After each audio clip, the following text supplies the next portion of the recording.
Good morning. This is a case study that was published in November of 2021. It's more than 30 pages, and it was meticulously researched and back-checked, and the data were compiled by some of the smartest analysts in the world. And yet it was completely wrong. And if you read the report, or one of the many similar reports which came out right afterward, like this one here, and you invested money, you've already lost it all. This one came from Macro Polo, and they are in fact a very strong research organization. Most of their work is really solid, and they deserve a lot of respect for issuing this analysis in May 2024, which admitted that their first one was totally wrong. And that is admirable to come back to the readers and follow up. But the mistake that they made in 2021 is the same mistake investors make pretty commonly now when they make investments based on themes of looming shortages or supply chain problems. When you read a sell-side report from a Wall Street brokerage firm, or worse, a report for Congress to spend our tax money, it's going to be really well researched, very well written, and probably totally wrong. And before we make the mistake of investing money, we should ask two very important questions first. One is, given that China is a global supply chain and manufacturing colossus, which is active in every single continent, did we just identify a problem that China is unaware of? In this case, where the authors are pointing out to a huge supply-demand mismatch in magnets, do we believe that industry leaders in China and the Chinese government are also unaware of this problem? And the second question is that if we acknowledge that China is aware of the problem in magnets, again in this case, do we assume instead that China is unable to do anything about it? That they're powerless, either to find new raw materials and ramp up production, or failing that they cannot innovate their way out of the problem and build magnets a different way, or in a way that does not require magnets to be used at all? Because if we are going to be investing money, either in alternative sources of supply or in new innovation, we are betting against China. Either that we are now aware of a problem that China is unaware of, or that we can do something in supply chain or in the laboratory or on the factory floor that China cannot do. So their report in 2021 was very well done, as I said, almost 40 pages. They identified the problems with the magnets in the beginning. The first problem is the patents. Second is how Japan and Germany cannot keep up with demand. And if China increases its production, they cannot export it. This means that the magnets' scarcity is going to drive up prices and raise the cost of clean energy. The introduction goes on 5 pages or so, then comes a brief history for another 5 pages, then how China became so dominant in the magnet production industries, global demand driven by electric vehicles and wind power. The sources for a lot of these are Deloitte and the International Energy Agency, so the data are authoritative. Who are we to argue with Deloitte or the IEA? Electric vehicles again, and how these magnets work in the EVs. High and low end projections of demand, windmill designs, magnet demand in the windmills. Here's the IEA again. China's magnet production is concentrated in Zhejiang. We'll come back to that. Nice chart though of where China's magnets are built. The final summary is here. By 2025, demand will exceed supply by 50%, and by 2030 by 100%.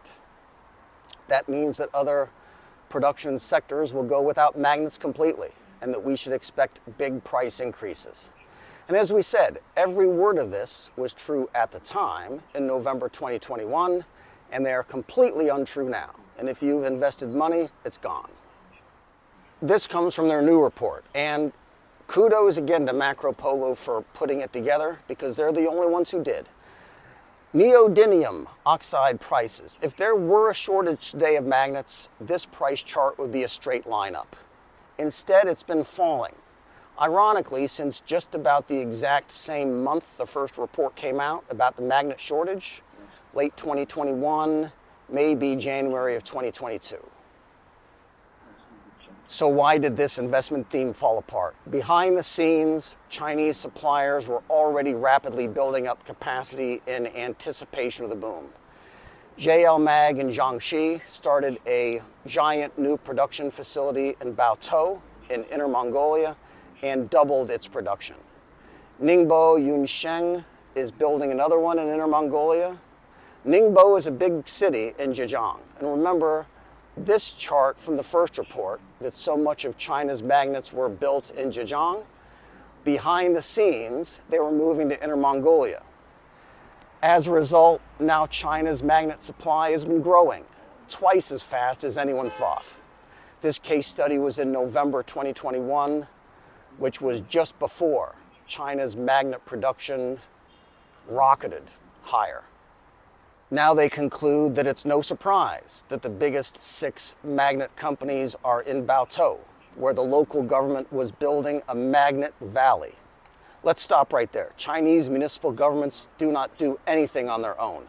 The provincial government of Nemogu and the city government in Baotou are working hand in glove with Beijing and moving the magnet industry from Zhejiang to Inner Mongolia. Magnet manufacturers in Baotou get tax breaks, cheap land leases, cheap electricity, and fast approvals. This means now they're right next door to the raw material suppliers, which means their inland freight costs go away. In other words, for more than a decade, China has been developing a new integrated supply chain for magnets.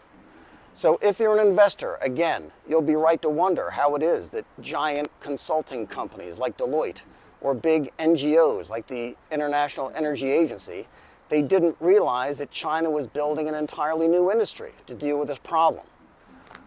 For over 10 years, China was building the supply chains, the infrastructure, the mines, and the factories to build magnets.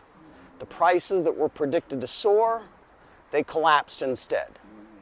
The worries that we had about how expensive it would be to convert to clean energy, now Chinese solar and wind power and electric vehicles are so cheap that Europe and the United States need to put giant tariffs on them, or our own factories will go bankrupt.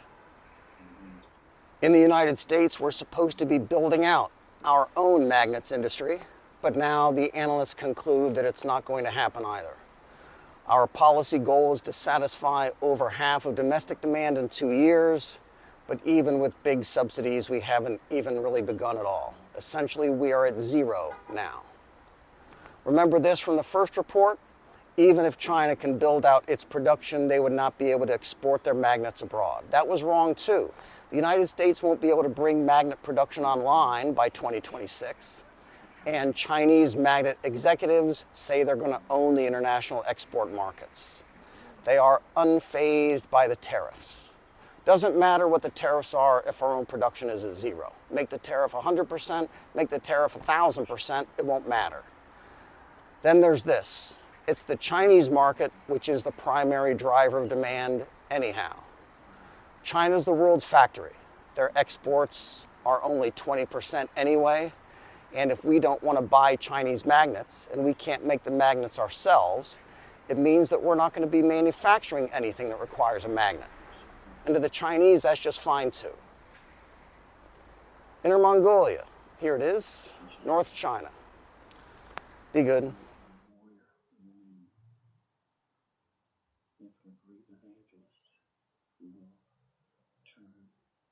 His co-workers and his family and his friends and his nation to Christ. Together we lift up the people of